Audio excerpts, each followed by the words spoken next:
Hello everyone, this is Jag. In this video, I'm going to cover 5 tips you need to know to care for newly planted fruit trees.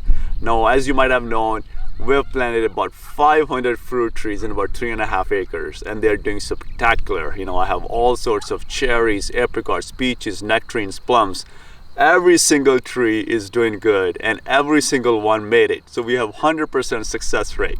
So I'm really excited about that. So in this video, I'm going to give you an update and also share 5 tips with you on how to care for fruit trees as well. So let's get started. Tip number 1, pruning the fruit trees. Well, check out this apricot tree. It's doing really well. But there's one thing we need to be concerned about, it's that growth at the bottom of the tree. So all of these trees are grafted. So any growth that comes out of the bottom of the tree is not going to be true to the plant that's going to produce fruit. So we need to get rid of that. So as you can see, the tree was grafted right here. So all of this growth is coming out from the rootstock, not from the actual tree that's going to produce fruit. So we need to get rid of it so that we actually are not growing a tree that is used for growing rootstocks. We want the tree that produces fruit. Now also, when pruning the trees, if you don't want any growth certain a point, for example, I don't want any growth below this point right here, just get rid of any new buds that are forming below that area. So I want my trees to fan out from here on. I don't want a lot of growth underneath.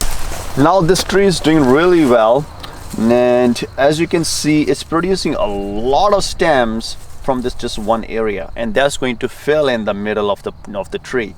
What we want is the middle to be open and have all the stems all around the tree so that it gets sunlight from top down in the middle of the tree as well. So thin out any extra stems that you don't want they're growing inside of the tree. And you can do this as the tree is growing so that tree doesn't spend all this energy growing into the stems, and you actually are going to get rid of it anyway, so all that energy is wasted. So do that while the tree is growing. So I'm taking out all the stems that are growing inwards from all of these outer stems. For example, here I already have one bud here, another bud right there, and then I also have a bud here and also another bud right there. This bud and this bud is going to fill in the middle. So I'm going to get rid of this one and this one. And this bud and this bud is going to grow outwards. I'm going to train this tree to grow outwards and have an empty middle so that it gets all the sunlight. And also, it's harder to pick all the fruit that's inside of the tree. It's easier to pick fruit on the perimeter of the tree. So it's a good idea to actually have the inside of the tree open. Well, that brings us to our tip number 2, growing cover crop. Now, growing cover crop is actually pretty important because you want to maintain the biology in the soil and also encourage beneficial bacteria and all the beneficial microbes in the soil as well. And what does that? Root development. So as you can see, there's a lot of cover crop growing in between these rows, and all of this cover crop helps to keep the soil loose. It helps to not get the soil get too compacted. All the roots that grow inside this ground, they keep the soil loose, which is very important as well. So there's lots of different types of cover crops you can grow. You can grow winter rye, alfalfa, you can grow wild grasses that are native to your land as well. And all of these roots help to increase the microbial activity in the soil and keep the soil loose as well. So all of that cover crop was back in April after the winter rains. And since then, we have mowed down all the cover crop and we used it as mulch to provide nutrients back into the soil. So let me show you what it looks like now. So here's what it looks like. It's like having straw on your ground. So it's providing a lot of nutrients back into the soil. It's going to disintegrate, degrade, and go back into the ground. So this is how an orchard looked like back in April, and all the ground is covered in cover crop. On the left side, you can also see another section, and we planted blackberries, raspberries, grapes, and strawberries in there as well. This is how an orchard looks like now. So in summer, we don't have any water in between the rows. So all the grass, all the cover crop dried off in summer. So we just mowed it and used it as mulch. And only grass that's remaining is just around the trees where the trees are getting water from sprinklers. Check out all of these trees. So this is August. We planted these in February. So I gave you an update back in April, and now it's August, and all of the cover crop in the middle has been mowed down. we have a lot of grass growing in on the perimeter of all of these trees because we have sprinklers that provide water. So all the weeds and grass are growing around the trees because of that. Well, look at these cherry trees. These cherry trees are bright green and they're very healthy. Most commercial orchards use Roundup on their berms to get rid of the weeds. So when we planted all of these trees, there were lots of weeds that are growing on the berms. Now we can chop and drop all the weeds that are in the middle of the road with the tractor, but we can't take the tractor on top of the berms. So I started asking everybody, what do they do? Every single orchard uses Roundup. So that's the difference between growing organic produce and conventional, because almost all conventional produce is grown using Roundup to control weeds, and they use chemical fertilizer and chemical pesticides on top of that as well. So in order to mitigate weeds on this farm, since we are all organic, we're going to use weed fabric. So I did a test run here. I let it run for a month and I'm gonna see how it does, and it's actually being very effective in blocking the weeds from coming up. So let me show you a little bit of that. As you can see, weeds are coming around the weed block but not where the berms are. So all the berms are protected through the weed block. As you can see, there are no weeds on the berm. There are weeds on the side which we can easily get rid of using a mower with a tractor. So the next step is going to be tarping all of these berms with weed block to prevent weeds from growing on the berms. So tip number 3, watering. Now watering is very crucial. We have clay soil, it retains moisture very well. Now if you want to know about how often, how much to water your plants or your trees, I made a separate video about that where I cover watering in detail. However, in this video I'll cover how you should be watering your fruit trees. So we have clay soil, so when it rains, we planted all of our trees on berms. The reason we did that is so that the trees sit a little bit above the rest of the ground. So if there's enough rain and the water is standing on the ground, the crown of the trees and the roots of the trees are sitting above the water level, and they do not drown in the water. Now, when it got hot, so just about 3 weeks ago, our temperature here got up to 103, 104 degrees Fahrenheit, which is about 40 degrees Celsius. Now we only get about 4 to 5 days of triple digits here in the south of Sacramento, and we get a delta breeze from the ocean in the morning and the evening. So our temperature in the morning and the evenings, even in the summer, is about 60 degrees, and during the day usually it's in 90s. But we did get a heat wave, and when we got the heat wave, I was watering my trees every other day. Now I was not watering them every day, and here's the reason why. Because when I water my trees, I water them very deeply. I turn on the sprinklers 11 o'clock at night, and I turn them off at 6 o'clock in the morning. So I water them for 7 hours, and these sprinklers provide 4 gallons an hour.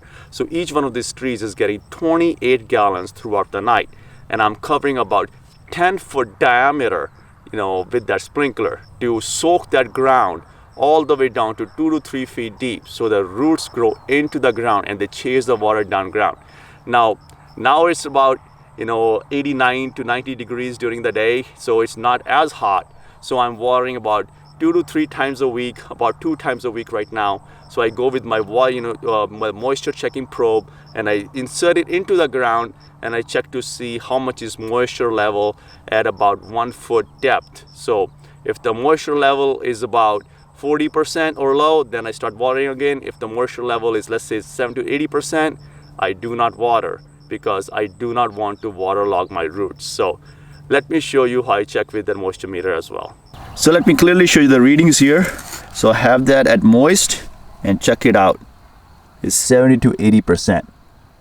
And this also detects pH and light, but I don't think this meter is as good at detecting pH level. You need those pH level testing kits to do that, but for moisture, it does well. All the peach and nectarine trees have all the new growth, and they're doing really well, and they're bright green. These trees are getting really big really fast, and that's what we want. So in fall, when all the leaves drop from these trees, we'll give them another final pruning, which will set them up for the growth next year. Tip number 4, fertilizing. Now when you plant your trees, do not give them a lot of fertilizer right near the roots. If you do want to provide some fertilizer to your fruit trees when you plant them, sprinkle the fertilizer around the tree, away from the roots, so the roots grow into the fertilizer. Never give fertilizer directly to the roots because that can actually burn the roots. Now, at our organic farm, we always use organic fertilizer. We use chicken manure, horse manure, cow manure, and we use compost. So when we planted these trees, we gave them a little bit of compost in the beginning. So 2 months after planting, we gave our trees pelleted chicken manure fertilizer, which is a 4-4-2 fertilizer. And we provided about 2 pounds of fertilizer per tree. But we just didn't drop the fertilizer all near the root of the tree either. We actually sprinkled it around in 7 to 8 feet diameter around the tree. And I had another problem. I ran double drip system on each one of my berms. Now the problem was that was not providing enough water in a big diameter. Water was not getting up to 7 to 8 feet diameter. So I wanted to be able to the roots of the trees to grow in much vigorously and much larger into the ground and much further. So I actually use sprinklers on one of my lines, and I disconnected the other line. So I can use the other line in the middle of these rows to plant something else, such as potatoes, sunflowers, or anything else. And I kept one line on the berm with the trees with sprinklers. So each one of these sprinklers provides 4 gallons per hour, like I said before, and it covers 10-foot diameter around the tree. This covers the area around the tree really well for the roots to spread out. So this is the pelleted chicken fertilizer that I like to use, and this is 4-4-2, and I use 2 pounds per tree. So if you're using something like 8-4-2 or 8-6-4, something like that, you want to use half of this. You want to use half of the nitrogen, so you want to use 1 pound of it around your tree. And if you're using chemical fertilizer, which I really don't like, those are they have really high NPK. They are like 16s or 16, 12, 10, something like that. And if you wish to use those, even though I don't like them, you only want to use handful or 10 tablespoons, depending on the recommendation by the manufacturer. And those are the ones that can really burn the trees because of high nitrogen content. So be very careful in using the fertilizer, and I recommend always using the organic fertilizer. Here's the pelleted chicken manure fertilizer we put down in the ground. It's been slowly disintegrating into the ground to provide nutrients to the trees. This provides slow release nutrients, which actually sustains the trees all throughout the summer. We also applied gypsum in the ground around the trees as well. I basically hooked up a spreader in the back of my tractor and applied gypsum all throughout the fruit orchard.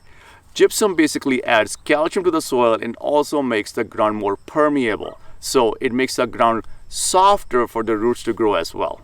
If you have sandy soil or sandy loam soil, you don't actually have to use gypsum unless you want to add calcium into the soil without raising the pH level.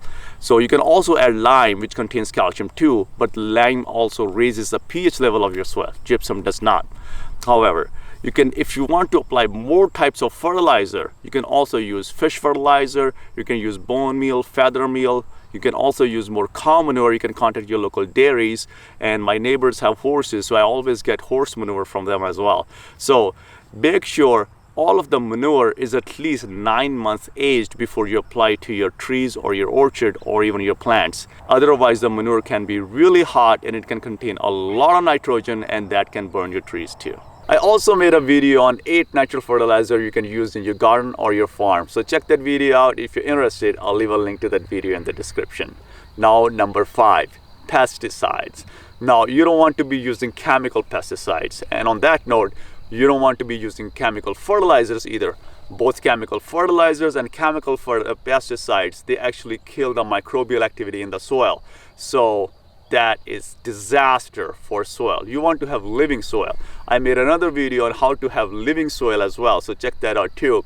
So always use organic fertilizers and organic pesticides. Now what I like to use is pure castor soap with some neem oil.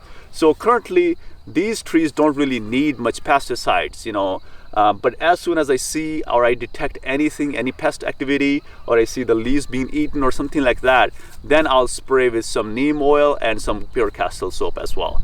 To create your pesticide solution, you can use 1 tablespoon of neem oil with 1 tablespoon of pure castle soap with 1 gallon of water. That's about 3.5 to 3.7 liters of water.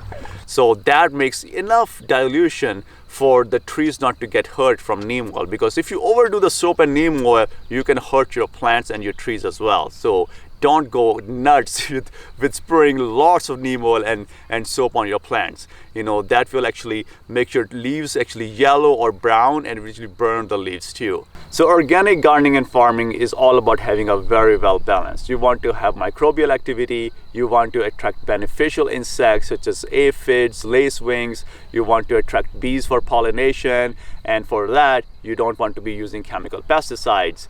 So you know, there are a few other organic pesticides that are on the market as well, but some of them do hurt the bees, so be careful about that as well. So I really hope you enjoyed this video, and I hope you're enjoying the progress of this farm as well, and I'll see you in another video.